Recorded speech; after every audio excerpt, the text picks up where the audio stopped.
Bonjour et bienvenue dans le programme Glorieuse Destinée. Je suis sûr que nous allons passer un bon moment ensemble autour de la Bible, la parole de Dieu.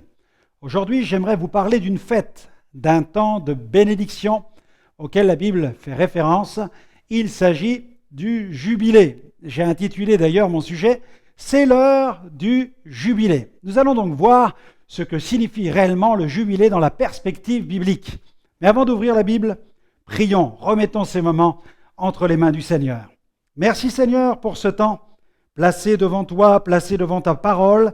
Nous avons cette ferme assurance que le Saint-Esprit désire accomplir son œuvre et désire produire le jubilé dans notre cœur, dans notre vie. Seigneur, c'est un jubilé de victoire, de triomphe et de délivrance. Nous te bénissons pour tout ce que tu vas opérer en cet instant pendant cette émission. Au nom de Jésus, Amen. Amen. Gloire au Seigneur. Et pour introduire le sujet du jour, j'aimerais que nous lisions un passage tiré de la parole de Dieu. Il se trouve dans l'évangile de Luc, au chapitre 4, à partir du verset 16. Nous lirons jusqu'au verset 21. Il est question de Jésus, et le texte nous dit « Jésus se rendit à Nazareth, où il avait été élevé, et selon sa coutume, il entra dans la synagogue le jour du sabbat. Il se leva pour faire la lecture, et on lui remit le livre du prophète Ésaïe. L'ayant déroulé, il trouva l'endroit où il était écrit « L'Esprit du Seigneur est sur moi, parce qu'il m'a oint pour annoncer une bonne nouvelle aux pauvres. Il m'a envoyé pour guérir ceux qui ont le cœur brisé, pour proclamer aux captifs la délivrance et aux aveugles le recouvrement de la vue, pour renvoyer libres les opprimés, pour publier une année de grâce du Seigneur. » Ensuite, il roula le livre, le remit aux serviteurs et s'assit. Tous ceux qui se trouvaient dans la synagogue avaient les regards fixés sur lui. Alors il commença à leur dire « Aujourd'hui, cette parole de l'Écriture que vous venez d'entendre est accomplie. Amen. Amen. » Jésus se trouve donc dans la synagogue, tenant dans ses mains les rouleaux de parchemin du prophète Ésaïe. Ses yeux parcourent le chapitre 61 où il est fait mention de la venue du Messie. L'assistance n'est pas particulièrement attentive. En effet, Jésus n'est à leurs yeux que le fils d'un charpentier. Et puis, depuis 750 ans, ce texte est lu régulièrement. Il appartient même à la liturgie. Jésus a lu à haute voix le contenu, un ensemble de promesses comportant un double impact. Le texte annonce la venue du Messie et la célébration du jubilé. Le jubilé était une fête qui aurait dû être célébrée tous les 50 ans. Elle consistait en la remise des dettes, la libération des esclaves. C'était vrai sur le papier, c'est-à-dire dans la loi de Moïse, mais pas dans la réalité. Ce jubilé était devenu un rêve inaccessible. Mais soudainement, l'atmosphère de la synagogue va changer, l'ambiance devient comme électrique. Le rouleau du prophète Ésaïe dans la main de Jésus va devenir comme un bâton de dynamite. Jésus s'écrie tout à coup « Aujourd'hui, cette parole de l'Écriture est accomplie. » Quel moment magnifique, alléluia. L'évangile, c'est de la dynamite, c'est la puissance de Dieu. Tout à coup, l'histoire devient actualité, la prophétie devient réalité. Le jubilé est proclamé par la bouche de Jésus. Jésus déclarait être le Messie attendu d'Israël. Jésus est venu inaugurer le jubilé de l'émancipation, de la guérison, de la délivrance et du salut. Il est venu pour rompre l'esclavage et libérer les captifs. Sur la croix du Calvaire, il a brisé les chaînes de la servitude. Voyons, premier point, la prophétie est accomplie. Bien qu'étant le Fils de Dieu, Jésus ne put faire aucun miracle tant qu'il ne fut pas oint du Saint-Esprit pour l'accomplissement de son ministère terrestre. Il parut comme un vrai homme. Dans Philippiens chapitre 2, verset 7, il est écrit ceci « Il s'est dépouillé lui-même en prenant la condition d'un esclave, en devenant semblable aux hommes, après s'être trouvé dans la situation d'un homme. » Son ministère ne commença vraiment qu'après son baptême. C'est à ce moment que l'onction descendit du ciel sur lui sous la forme d'une colombe. Dans Luc 3, verset 22, il est écrit que l'Esprit Saint descendit sur lui sous une forme corporelle, comme une colombe. Et il vint une voix du ciel qui déclara ceci: tu es mon Fils bien-aimé, objet de mon affection. C'est ainsi que Jésus fut oint et qu'il commença son ministère en manifestant de la puissance. Il nous faut bien comprendre qu'en venant sur la terre, Jésus fut d'abord dépouillé de sa gloire. Il s'est volontairement soumis aux contingences terrestres. Son ministère ne commença vraiment qu'à l'âge de 30 ans et il dura 3 ans. Revenons à notre texte. Jésus a lu ces mots: « L'Esprit du Seigneur est sur moi parce qu'il m'a oint ». Luc 4, verset 18. Quel événement unique! En effet, jamais Dieu n'avait oint quelqu'un directement. Tout le monde savait que l'onction se pratiquait en Israël en déversant une corne d'huile sur la tête de celui que Dieu avait choisi. Un prophète devait accomplir cette tâche pour les sacrificateurs, pour les rois et pour les prophètes. Et pourtant, alors que Jésus n'est oint par personne, par aucun individu, il déclare publiquement qu'il est déjà oint et que cette onction lui vient de l'Éternel directement. Le texte dit « Il m'a oint, il m'a oint ». Par cette déclaration, Jésus affirme être le Messie, celui qui est oint par excellence, c'est-à-dire le Christ, le oint. La Bible dit que Jésus était revêtu de la puissance du Saint-Esprit, qu'il enseignait et chassait les mauvais esprits avec autorité. Les chefs religieux réagissaient violemment en disant « Mais quelle est cette nouvelle doctrine ?» Le ministère terrestre de Jésus a été l'accomplissement permanent de cette prophétie. Son ministère fut l'inauguration d'une ère nouvelle, d'un jubilé, un jubilé d'émancipation. Et ce jubilé dure depuis plus de 2000 ans. Alléluia. Oui, le Messie a été oint, et je l'ajoute, il a été oint pour. Son onction lui confère la puissance et la révélation. Par des paroles remplies de foi, d'autorité, de connaissance et de grâce, Jésus est venu briser le joug de Satan sur les vies. Quelle fête, quelle libération! Il est venu pour publier une année de grâce. Il est question d'une année bien spéciale, c'est-à-dire d'une ère nouvelle, celle de l'Esprit. Lorsque Jésus a lu le texte, il s'est arrêté dans sa lecture. Il n'a pas lu la deuxième partie du verset 2. Le texte annonçait une année de grâce de l'Éternel et un jour de vengeance de Dieu. Au cours de sa lecture, Jésus a tranché volontairement la prophétie. Il n'est pas venu pour juger, il n'est pas venu pour perdre, il est venu pour sauver. Le jour de la vengeance de Dieu aura lieu et ce jour-là, Jésus jugera l'humanité tout entière. Mais avant ce temps où la colère de Dieu viendra sur les hommes qui auront méprisé la grâce, en attendant, c'est l'ère de la grâce, c'est l'ère du jubilé, de l'émancipation. Chaque être humain doit saisir cette grâce. C'est pourquoi Jésus appelait ceux qui l'écoutaient à la repentance. C'est par la repentance que l'homme accède à la grâce. Deuxième point, voyons, l'émancipation est accomplie. C'est par l'accomplissement de miracles que Jésus a fait éclater sa gloire.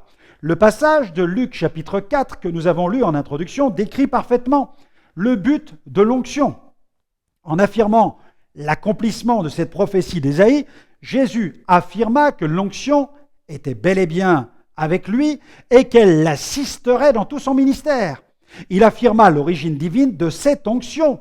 Au verset 18, nous lisons « L'Esprit du Seigneur est sur moi parce qu'il m'a oint pour ».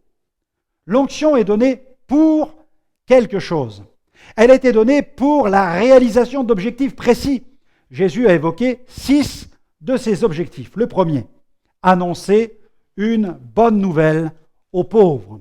Avant toute chose, le Saint-Esprit veut nous oindre pour la prédication, pour que la prédication de la bonne nouvelle retentisse. Il est question d'annoncer la bonne nouvelle. L'onction nous est donnée pour évangéliser. Elle nous est donnée pour nous réveiller afin que nous nous levions pour aller évangéliser le monde pécheur. Bien que Jésus soit retourné dans sa gloire, il continue d'assister ses disciples par la puissance de son esprit. et loin de son esprit tous ceux qui veulent annoncer la bonne nouvelle. Nous annonçons donc Jésus, sa venue, sa vie, son ministère, sa mort, sa résurrection, ses multiples apparitions. Nous annonçons son ascension, sa position glorieuse sur le trône, son retour imminent et son règne éternel. Nous annonçons une bonne nouvelle, un message christocentrique, c'est-à-dire un message centré sur le Christ. Il y a quelques années, je me trouvais à New York, dans le quartier de Brooklyn, pour toute une série de réunions d'évangélisation et un séminaire. Le dimanche matin, à la fin du culte, le pasteur m'a proposé de l'accompagner car il était invité à venir prier pour une communauté ethnique importante de la ville de New York. J'ai accepté volontiers et nous avons marché une bonne centaine de mètres lorsque nous sommes arrivés sur le boulevard où se déroulait cette fête. J'ai été stupéfait face à la foule qui était présente. Ce jour-là, les organisateurs ont estimé que 12 000 personnes avaient participé à cette grande fête, la fête du drapeau haïtien. Il y avait sur cette immense estrade des groupes de musique qui défilaient les uns après les autres. Le bruit était fracassant. Et tout le long du boulevard, je pouvais remarquer le grand nombre de policiers américains, mais aussi la présence de plusieurs chaînes de télévision. Lorsque le moment où mon ami pasteur, qui devait élever cette prière, est arrivé, l'organisateur des festivités s'est approché de lui, les caméras se sont braquées sur lui, les policiers étaient là, en train d'assurer la sécurité, et puis quelques questions de journalistes ont fusé. Mon ami pasteur a profité de l'occasion pour présenter son église et l'invité de la semaine. Tout à coup, les caméras se sont braquées sur moi. Tout le monde était surpris de découvrir un pasteur français en train de tenir des réunions dans un quartier comme Brooklyn. Face à cet étonnement, mon ami pasteur a proposé que je dise quelques mots. C'est ainsi que quelques secondes plus tard, je me suis retrouvé sur l'estrade, le micro à la main, face à ces milliers de personnes. Et on m'a dit que j'avais 15 minutes. J'avais 15 minutes devant moi pour saluer la communauté haïtienne qui venait d'être ébranlée par la violence d'un tremblement de terre. J'ai pu annoncer le message de la consolation et de la grâce de Dieu manifestée en Jésus. J'ai lancé un appel à la fin de mon intervention. Ce jour-là, j'ai pu voir des centaines de mains se lever. Des membres de l'assemblée de mon collègue pasteur ont même couru dans la foule pour distribuer des Bibles. C'était impressionnant. La fête venait de laisser la place à une fête encore plus grande, celle du jubilé. Je vous propose de visionner une minute prise sur le vif de cet impact public.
Quelle scène incroyable!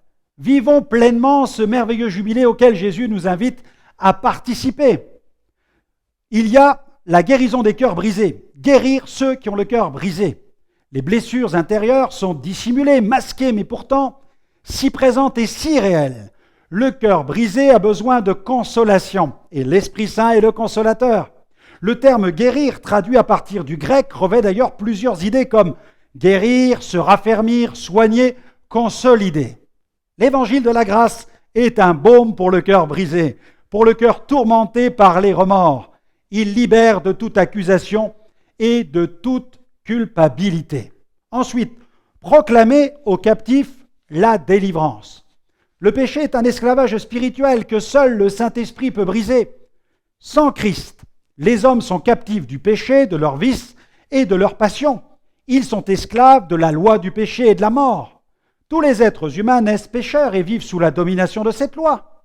Cette loi du péché et de la mort rend l'homme vulnérable, accessible à l'activité des mauvais esprits. Sans chercher à voir le diable partout, il faut quand même reconnaître qu'il existe.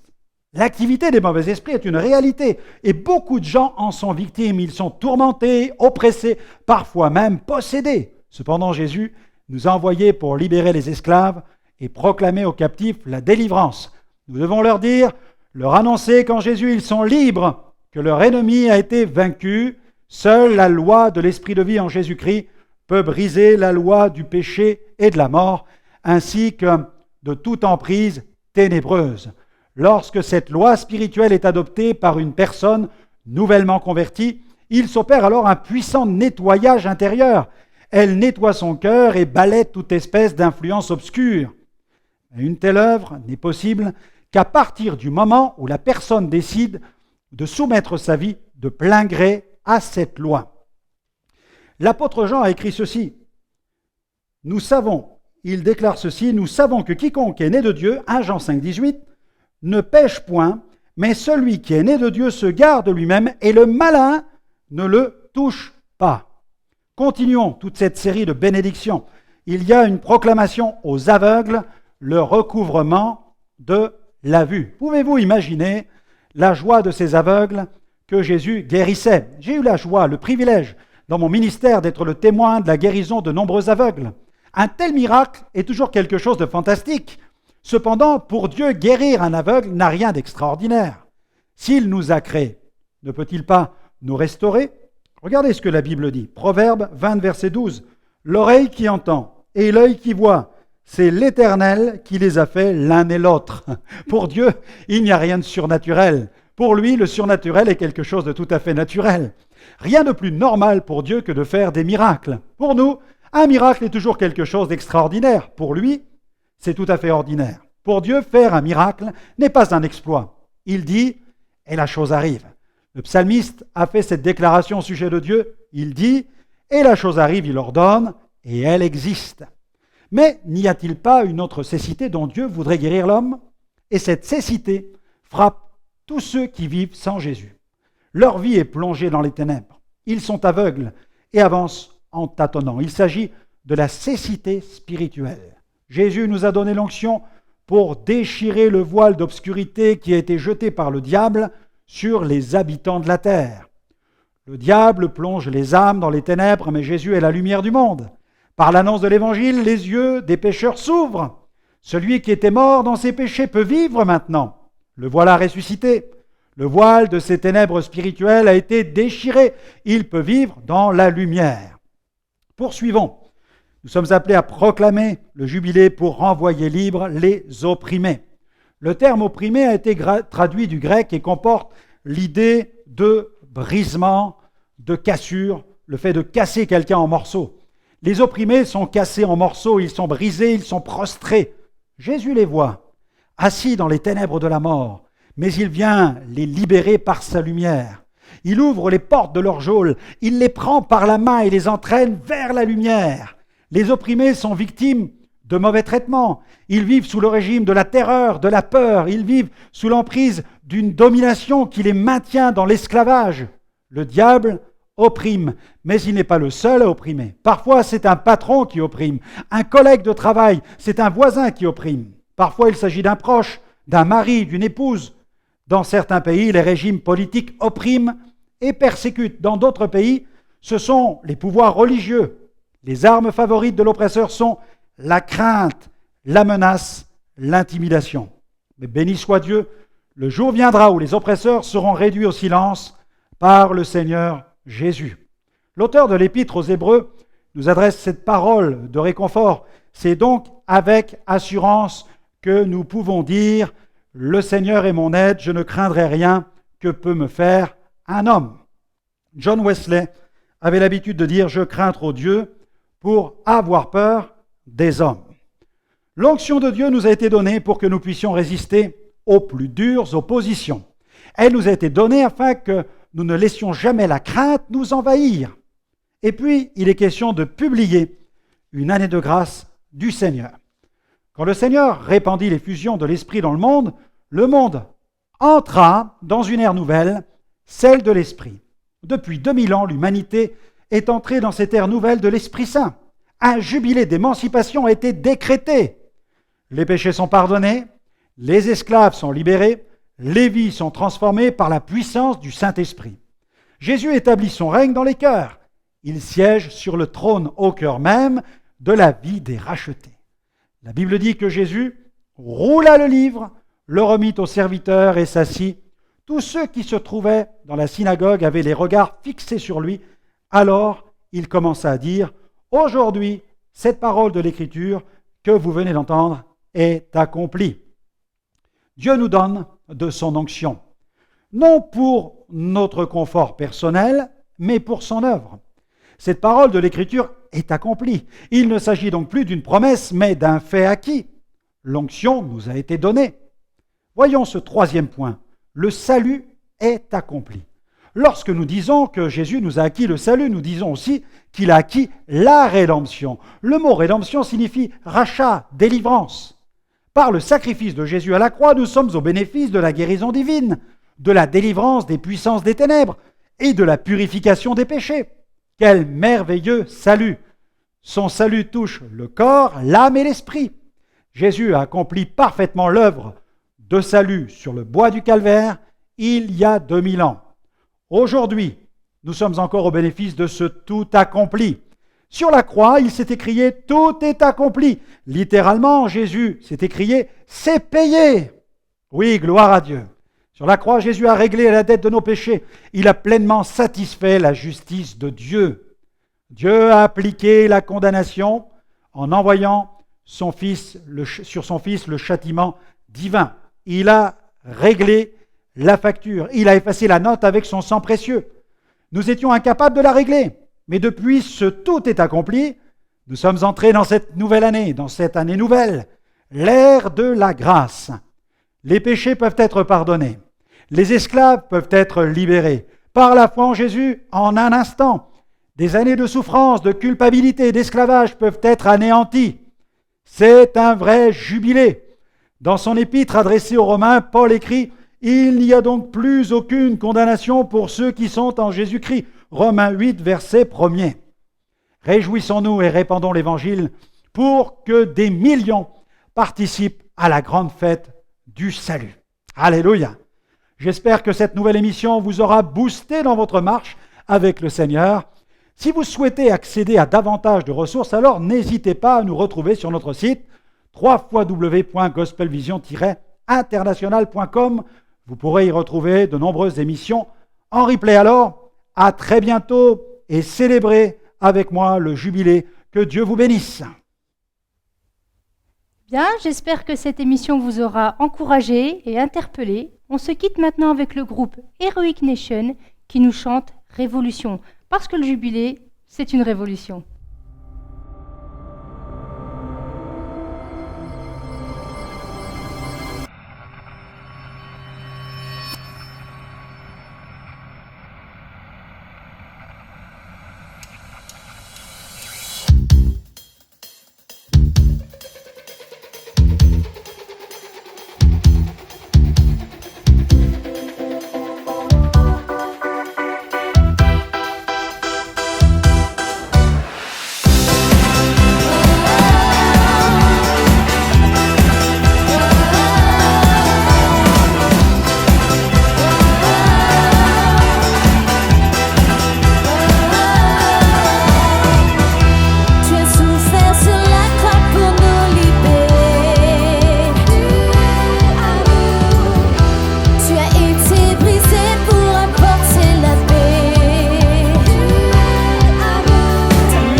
ici.